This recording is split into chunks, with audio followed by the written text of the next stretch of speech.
Hello, আসসালামু আলাইকুম বন্ধুরা, সকলে কেমন আছেন?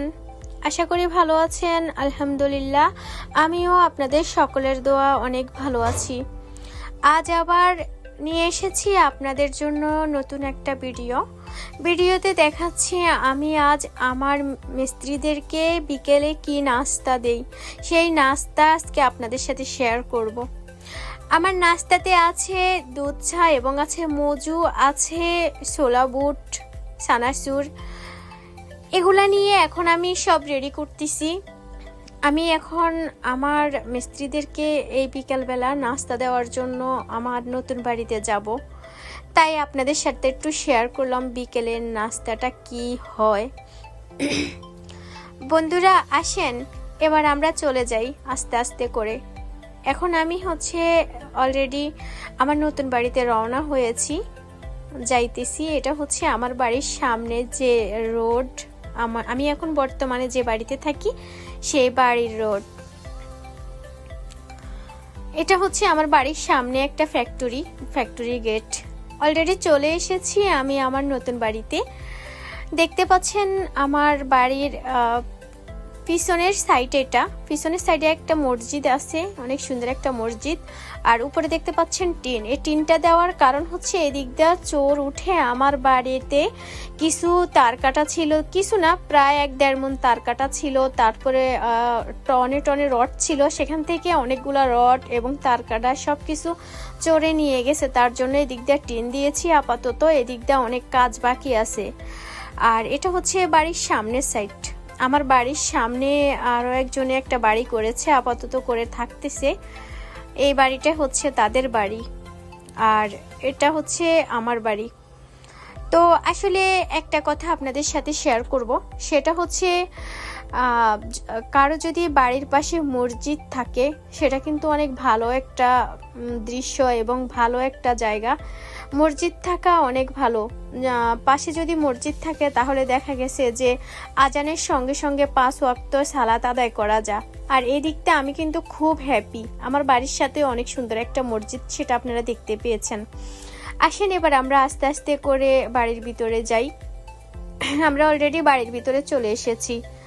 আমরা এবার দোতলায় যাই, দেখে আসি আমার বাড়িতে আজকে কি কাজ চলতেছে। আমার ইচ্ছে করে যে প্রতিদিন একটু একটু করে কাজ হয় আর একটু একটু করে আপনাদের সাথে শেয়ার করি। আর এই শেয়ার করাকে কতটা ভালো লাগে সেটা শুধুমাত্র আমি জানি। তো আপনারা আমার এই বাড়ির ভিডিও দেখে সুন্দর সুন্দর কমেন্টস করবেন। আপনাদের কমেন্টস দেখে আমি উৎসাহ পাই, আমার ভালো লাগে। এটা হচ্ছে আজকে আমার বাড়ির ভিতরে ইলেকট্রিক কাজ চলতেছে। আর এদিকে ছাদে চলে আসছি। আমি যে মুরগির ঘর করেছি, মুরগির ঘরের নিচে কিন্তু নেট ছিল না, আজ নেট দিয়েছি। আজ দুপুরবেলায় আমি নেট দিয়েছি। এটা হচ্ছে মুরগির ঘরের নিচের সাইড। এই প্লাস্টিকের নেট দিয়ে এটাকে ব্লক করে দিয়েছি। আর আরেকটা কথা বন্ধুরা, সেটা হচ্ছে অনেক দুঃখের সাথে বলতে হয়, আমি যে গাছগুলা এখানে রোপণ করেছি সেই গাছ থেকে আমার খুব পছন্দের একটা গাছ, সেটা হচ্ছে আমার লিচু গাছ। এই লিচু গাছটা খুব সুন্দর একটা গাছ, ফুল করা গাছ। আমি নিয়ে আসছি নার্সারি থেকে, অনেকগুলো ফুল করেছে। কিন্তু আমি যখন এই গাছটা রোপণ করেছি তারপর থেকে দেখতে পাচ্ছি আমার গাছটা আস্তে আস্তে করে কেন জানি পাতাগুলো ঝরে যাচ্ছে এবং কেমন জানি মারা যাবে ভাব। এটা দেখে ভীষণ খারাপ লাগতেছে। আর এদিকে হচ্ছে মালটা গাছে অনেকগুলো মালটা ছিল, সবগুলো ঝরে যাচ্ছে। কিন্তু কেন এটা হচ্ছে সেটা আমি জানি না। আর এই গাছের প্রতি তো আমার অনেক ভালো লাগা, ভালোবাসা, তাই সেই জায়গা থেকে আমি অনেক যত্ন করি।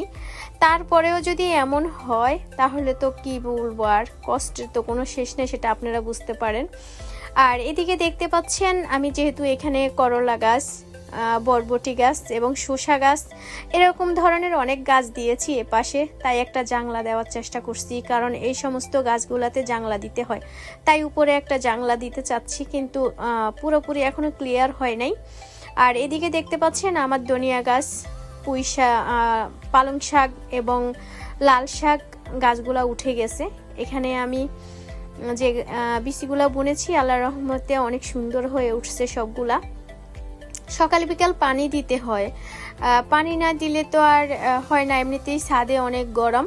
আবার এদিকে দেখতে পাচ্ছেন আমার পেয়ারা গাছে ফুল করেছে। আমার আসলে ভীষণ ভালো লাগে যখন আমি এত সুন্দর পরিচর্যা করার পরে যখন দেখি যে গাছে ফুল ধরে বা ফল ধরে বা সবজি হয়, তখন যে কত ভালো লাগার বিষয় সেটা আসলে আমার আমি প্রকাশ করতেছি, আমার ভালো লাগতেছে। তবে আপনাদের কাছে কেমন লাগতেছে অবশ্যই কমেন্টস বক্সে জানাবেন। দেখছেন আমার শসা গাছটা কতটা ছোট, যখন আমি এখানে রোপণ করেছি তখন খুব ছোট ছিল, এখন বড় হয়ে গেছে। এদিকে দেখতে পাচ্ছেন আমার যে আম গাছে অনেক সুন্দর মুকুল করেছে। আমি 3টা ফুল গাছের টব কিনেছি, যেটা আমি এর আগে আপনাদের সাথে শেয়ার করতে পারিনি, আজকে শেয়ার করলাম। এই ফুল গাছগুলা কেমন আর এই ফুল গাছগুলোর নাম কি সেটা আপনারা কমেন্ট বক্সে জানাবেন। আমি আসলে এই ফুল গাছগুলোর নাম জানি না। তো আজ এই পর্যন্ত, অনেক কথা শেয়ার করেছি, আবার আরো কখনো না কখনো চলে আসবো। সবাই ভালো থাকবেন।